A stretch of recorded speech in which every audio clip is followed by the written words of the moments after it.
உங்களுக்கு தெரியுமா, சிவபெருமான் ஒரு பிச்சைக்காரன் வடிவில் அஞ்சனாதேவி வீட்டிற்கு வந்தார் என்பது?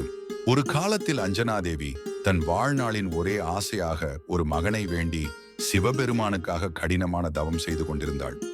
ஒரு நாள் அவள் வீட்டின் வாசலில், அம்மா, பசி எடுக்குது, சாப்பிட ஏதாவது கிடைக்குமா என்று ஒரு பிச்சைக்காரன் கூவி அழைத்தான். அதை கேட்ட அஞ்சனாதேவி தயங்காமல் அவனை உள்ளே அழைத்து உணவு ஏற்பாடு செய்தாள். கை கழுவ சொல்ல அவன் அகந்தையுடன், என் வாழ்க்கையிலே நான் கைகளை மட்டுமல்ல, வாயையும் ஒருபோதும் கழுவியதில்லை, இப்பவும் கழுவ மாட்டேன் என்று கூறி சிவபெருமானுக்காக வைத்திருந்த சிம்மாசனத்தில் உட்கார்ந்து உணவு பரிமாறச் சொன்னான். அதிதி தேவோ பவ என்ற தர்மத்தை நினைத்து அஞ்சனாதேவி எதுவும் பேசாமல் உணவு பரிமாறினாள்.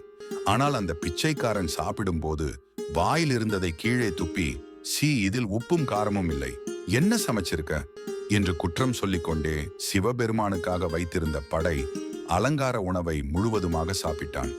அதை கண்டு அஞ்சனாதேவிக்கு கோபம் வந்தாலும் அவள் பொறுத்து கொண்டாள். உணவு முடிந்த பின் அந்த பிச்சைக்காரன், நான் உன் கையால சாப்பிட்டேன், அதனால் உனக்கு கொஞ்சம் புண்ணியம் கிடைக்கும். இதே உணவை சிவன் சாப்பிட்டிருந்தால் அது புண்ணியம் இல்லை, அவருடைய சாபம்தான் உனக்கு கிடைத்திருக்கும் என்று அவளை அவமதித்தான். இதை கேட்டவுடன் அஞ்சனாதேவி கோபத்தை அடக்க முடியாமல் பேசத் தொடங்கிய அந்த நொடியில் அந்த பிச்சைக்காரன் சிவபெருமான் உருவமாக மாறி, அம்மா அஞ்சனா, உன் பக்தி, அன்பு, பொறுமையை சோதிக்கவே நான் இப்படி வந்தேன். நான் உன் கற்பத்தில் ஒரு மகனாக பிறப்பேன் என்று வரமளித்து மறைந்தார். அதன் பிறகு அஞ்சனாதேவிக்கு ஒரு மகன் பிறந்தான். அவரே அஞ்சனை புத்திரன், மகாவீரன், ஸ்ரீ ஹனுமான்.